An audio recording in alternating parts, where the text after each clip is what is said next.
अब भगवान के अवतार है, अब रक्षा कीजिए।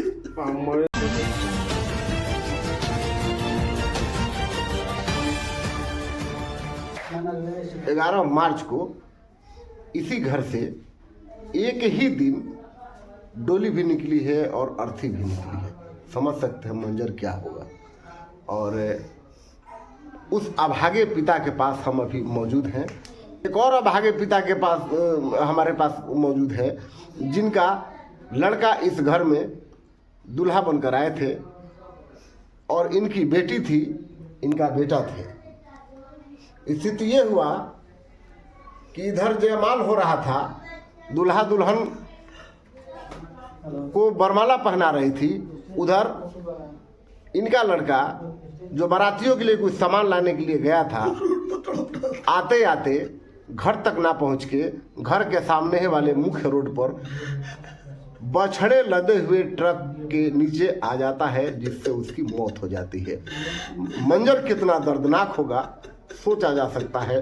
पिता की हालत देखी जा सकती है, एक पिता पर क्या बीत रही है। जो पिता अपनी बेटी की खुशी खुशी विदाई करने के लिए वो सपने पाल कर रखता है, वही पिता उसी दिन बेटी की शादी और बेटे की अर्थी सजाने का जो तस्वीर सामने उसके गुजरी, समझ सकते हैं कितना हृदय विदारक होगा। सामने वो जो मौजूद हैं, ये वही दूल्हा है जो दूल्हा बन करके यहाँ आए थे 11 तारीख की रात में, और जयमाला का कार्यक्रम हो रहा था और इसी बीच वो घटना घट गई।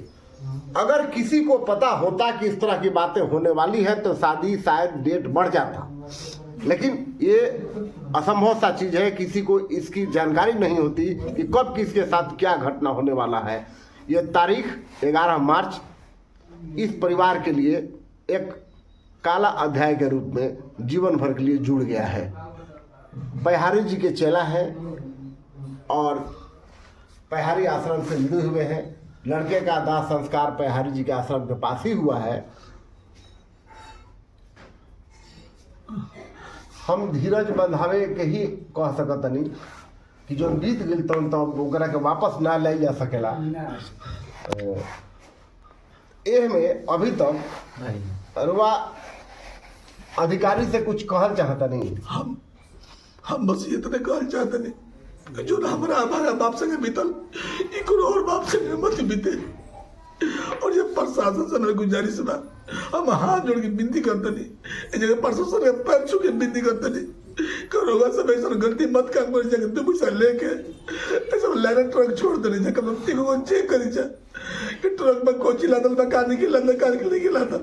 अगर ये बालू वाला ट्रक रहता तो मेरा बच्चा बच जाता, लेकिन इस ट्रक पर मवेशी बचा था, जानबूझकर मार के चला गया कि उसको लाइन मिल रहा था भागने के लिए। इनका दर्द यह है, इनका दर्द यह है, रोते हुए इन्होंने जो शब्द बोला वो मैं दोहरा रहा हूँ। इनका शब्द यह है कि ट्रक अगर शायद ये घटना नहीं घटती। ट्रक में गौ था और गौ लदे हुए, मवेशी लदे हुए ट्रक जो होते हैं वो जान की परवाह ना करते हुए किसी को रौंदते हुए भी चले जाते हैं। और उसी घटना का ये परिणाम हुआ कि एक हंसता हुआ परिवार, जिसके घर में शादी की शहनाई बज रहे थे, वहीं पर मातम की आवाज़ें भी गूंजने लगी। समझ सकते हैं क्या तस्वीर होगी। जिसने भी सुना, तमाम लोगों के आंखों में आंसू थी। ये बेटी है, इस बेटी पर क्या बीत रही होगी जिसके आंखों के सामने जयमाला के मंडप पर बैठी है और सामने भाई दुनिया छोड़ चुका है। समझ सकते हैं 2 मिनट 5 मिनट पहले जिस भाई ने बहन को चांदनी उड़ा करके और मंच तक पहुंचाया है, अब वो इस दुनिया में नहीं है, वो भी तब जब वो मंच पर है। क्या स्थिति है। बाप की पीड़ा सरकार सुने। हम भी अपील करेंगे कि सरकार कम से कम और पुलिस प्रशासन चंद रुपयों के खातिर अपना ईमान ना बेचे। जिंदगी बड़ी अनमोल है, समय बहुत अनमोल है। किसी के घर में खुशियाँ जाती है और उसी समय क्षण अगर दुखों का पहाड़ टूट जाए तो परिवार कैसे जिएगा। उनका भी बाल बच्चा है, प्रशासन का भी बाल बच्चा है, प्रशासन का बच्चा भी रोड पे घूमता है, कहीं उनसे कहीं हादसा भी होगा, उनका भी गुजरेगा। चंद पैसों के लिए बच्चों को भी बिगाड़ रहे हैं हम लोग। ऐसा ना करें। जो हमारा भाग्य से गुजरा है किसी का और साथ गुजरा है। अब प्रशासन से विनती है कि आप लोग सहमत कीजिए। आपका बच्चा भी रोड में घूमता है, यहाँ नहीं कि जहाँ का वहाँ पर घूमता होगा। ट्रक भी केवल विक्रम में नहीं चलता है, ट्रक हर जगह चलता है, हर जगह ऐसा आदमी है। तो हम विनती कर रहे हैं ना कि हर घर को मत उजारिए, हर घर को बचाइए। आप लोग रक्षक आदमी है, आप लोग कसम खाते हैं, संविधान में कसम खाते हैं कि हम वो रक्षा करेंगे, एक एक व्यक्ति की रक्षा करेंगे। आप रक्षा कीजिए, अब भगवान के अवतार है, अब रक्षा कीजिए। मवेशी लदे हुए इतने स्पीड में जाते हैं, कोई इसका ठौर ठिकाना नहीं है। रक्षा कीजिए। जो मेरे साथ हुआ किसी के साथ ना हो। 11 मार्च को जो दिल दहला देने वाली ये घटना घटी, उस घटना का मुख्य कारण था मवेशी लदे हुए तेज रफ्तार ट्रक। मवेशी लदे हुए तेज रफ्तार ट्रक आदमी और सड़क पर चलने वाले किसी भी वाहन का परवाह किए बगैर तेज रफ्तार से पुलिस के डर से भाग रहा था कि कहीं पुलिस पकड़ न ले। और इस गति की भेंट चढ़ गया मोहन कुमार।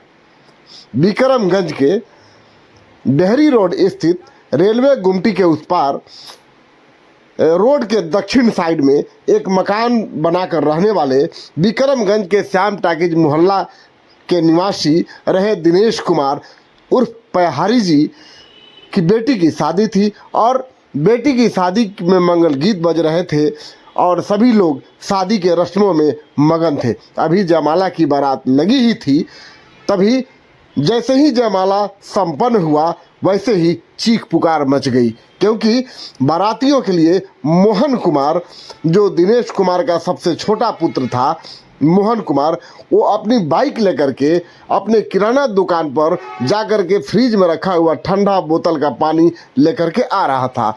इसी दरमियान एक ट्रक ने उसकी जान ले ली। ट्रक मोटरसाइकिल के पीछे बैठा हुआ उस मैंने उनके परिवार का ही एक लड़का बुरी तरह घायल हो गया। राजा सेठ का पुत्र बताया जाता है, जिसके पैर टूट गए हैं। पूरा परिवार मातम में है। बेटी जो शादी के अगले दिन किसी तरह रस्मों रिवाज पूरा करके विदाई होकर के अपने ससुराल को गई थी, किसी तरह गई थी, वो रोते बिलखते हुए आज यानी कि 12 तारीख को गई थी और 13 तारीख को अपने पति और अपने ससुर के साथ पुनः मायके पहुंची। अब इस बेटे के मौत का क्रियाक्रम पूरा होगा। बाकी खबरें आपको कैसी लगी कमेंट बॉक्स में ज़रूर बताइए, लेकिन एक विनती है कि रास्ते पर चले तो थोड़ी सावधानी बरतें। मानवता मर चुकी है, संवेदनाएं खत्म सी हो गई। यही कारण है कि आए दिन ऐसी घटनाएं सामने आ रही है। पूरी खबर आपको कैसी लगी कमेंट बॉक्स में ज़रूर बताइएगा, लेकिन एक आग्रह भी है कि सड़क पर चले तो सावधानी पूर्वक चले, क्योंकि जान है तो जहान है। बाकी खबरों के लिए बने रहिए भोजपुरिया दस्तक के साथ।